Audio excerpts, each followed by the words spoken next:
If we are ready to roll, as I promised, Clint Bowyer is here. He's the driver of the number 33 Cheerios Hamburger Helper Chevrolet for Richard Childress Racing. Clint, you're currently 11th in points, 5 out of 10th. I know that's important to you to get in that top 10. And you've got a pair of wins on the season. It's been a good year for the 33 car. Talk about your mindset coming into this weekend here at Homestead-Miami. Well, I guess the mindset for me is one more. Finally. It's been definitely been an up and down season. It's been a successful season. I mean, the resurgence at RCR, just so proud of everybody at RCR for digging deep and getting the ship turned around and pointed back in the right direction. I think that was a lot of the things that were changed in the off season last year ended up being some of the best things that may have ever happened at RCR. I mean, I'm really as far as the depth of the organization, some of the things that the reasons we found ourselves back in a hole. I don't think will happen again because of some of the changes in the off season. That the engineering staff, reorganizing a competition director, sport to crew chiefs, just so many things that changed. That I think ultimately will keep us from digging ourselves a hole. Okay, I think we're waiting on our mic people, but go ahead if you have a question. Raise your hand, speak loudly, and we'll start with Ed Hinton and then go to Jim. Go ahead. At this last race of the season, do you find yourself, do you sometimes kind of flash back to the beginning of the season and think of what might have been? Yeah, people say, well, if he hadn't had the points penalty, he'd still be quite a few points back. But did it change the way the 33 team races? And you still look at that as the thing that threw y'all for a loop, and if not for that, you think y'all would have had a chance going into this finale? Well, I mean, I don't know. You never know where you can be, but I can promise you we'd be a lot farther ahead than we are. We'd have been somewhere in the top 5. Not only was it the 150-point hit, it's devastating, to the momentum, your mojo, everything that happens, when something like that happens, it takes the wind out of your sails big time. You lost your crew chief for 4 weeks. Then ultimately led to us, losing our over-the-wall pit crew. I mean, that was our ace in the hole, all season long. Them guys have been. Just at Martinsville, where y'all lost it for the whole rest of the season. The rest of the season, yeah. But so there's just so many things other than just the 150 points that we lost. The 2 weeks after that were just, we ran terrible. Our focus wasn't. We didn't have our eye on the ball, and focus was distracted, and we ran poorly because of that. I feel like, but. It's just a frustrating end to a pretty good season, and making the chase with all 3 cars. A lot of the things that we were able to accomplish, winning 2 races, were all good things. But when you're sitting here at Homestead, you want to be competing and have a shot at a championship. Jim had a question. Who was next after Jim? Then Jenna. Go ahead, Jim. Clint, with everything that we've seen this season, the boys have at it. The stuff we've seen on the track, with teammate getting involved with Jeff Gordon. All the things that have gone on and how tight this race is with these 3 guys, and you know all 3 pretty well.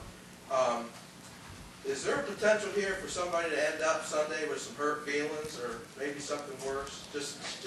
Well, I mean, everything that's in light of everything that's happened all season long, I mean, you can expect something dramatic to happen. Everything else has happened that way this season. It'd just be only fitting that we get a pretty dramatic finish. But, I mean, just, hats off to everybody involved with this sport. This has been a great year.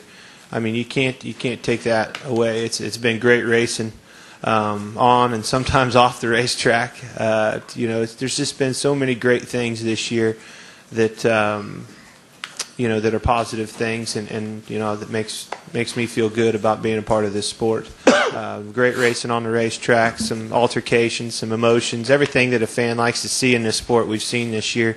The rule changes with the double foul restarts, multiple attempts that are green-white checkered, the spoiler change. It's just a lot of things that happened this year when you look back at it that were great things and led to great racing for our fans. So for it to come down to this, to be honest with you, I figured it'd be at least 5 cars racing for that championship. They're talking about rule changes and things like that. I think they've made the appropriate changes. I don't think they need to change the chase. I think the competition's closer than it's ever been. That's what we were lacking. I think a lot of these rule changes with the double file restarts shake things up in a big way with these races, and you just don't see that one guy stretching a points lead out and getting away. Jenna, go ahead. I got 2 questions. First question, you got $10,000. You have to go to Vegas. No straight up odds. Who you bet for the championship? Oh, well, I mean, you got to bet on your teammate.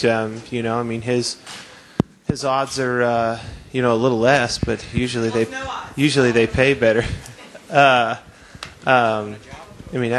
who. It's just a great race. That's probably the neatest thing about it is you really can't handicap anybody. I mean, they all 3 got a legit shot at winning this championship, and that's a great thing. What role, if any, do teammates play? On Sunday it's too late. I think through practice sessions and things like that, we got to be able to think outside the box a little bit, work on some things, and if we can find a package that's superior to maybe what Kevin has, maybe we could help him out there. But I gave him my pit crew, and we're trying. We have to do everything you can do, and I feel like we've done that. Let's go to Jeff. Go ahead.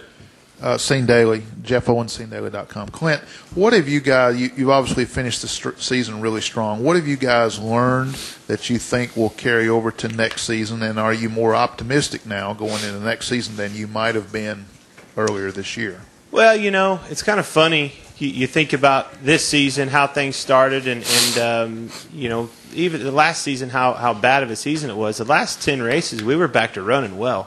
Competing, running up front, and actually one of the 3 of us I thought was going to get a win inside that chase even last year. So I was pretty optimistic and looking forward to this year. So this year, with the success we've had, I mean, we just, I feel like now we got to continue down the path we are, just improve on a few, minor things, and if we do that, we're going to be, winning more races than we did this year and be even better. I mean, right now we got a great baseline package. We got to fine-tune it and just get a little more out of it. Who has other questions? Raise your hand. We do have a couple mic holders now. Let's go to Mike Mulhern. Young lady, if you could bring him the mic, and then we got Ed Hinton again. Mike Mulhern, MikeMulhern.net. Are there team orders for you guys this weekend? I mean, I'm talking about Chevrolet versus Toyota. In other words, would you rather see a Chevrolet win than a Toyota? I mean, obviously you're not supposed to have team orders within the team, but you're a Chevy guy. You want to see a Chevy win regardless of whether it's Jimmy or Kevin? Yeah, absolutely. I mean, who doesn't want to see a Chevy win? They're used to winning championships and owner championships and everything that they've been able to accomplish. Or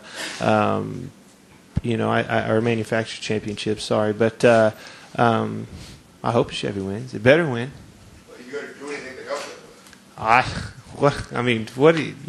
You can't, you got to put it in perspective. You can't go out there and there's nothing you can do. If I'm running third and he wants a negotiated deal and he's running fourth and I need to let him around and win a championship, maybe we could talk.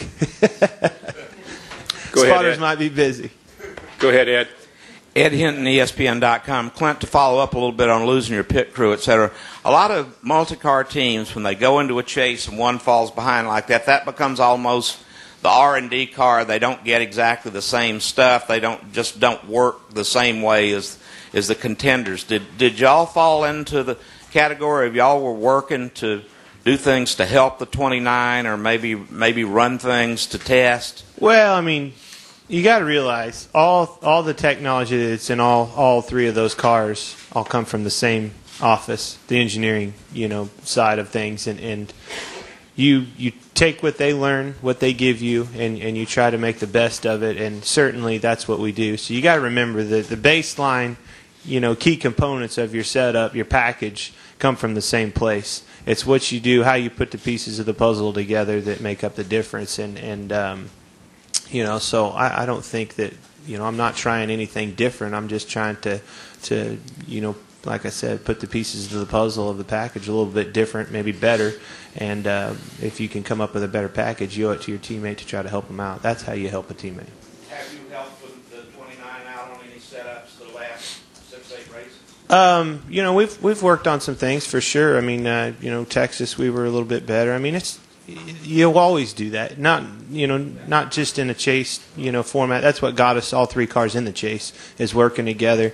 A multi-car team, the ones that are successful work together and they stick together. And if they don't, they're not going to be as successful as the ones that do. Any further questions for Clint?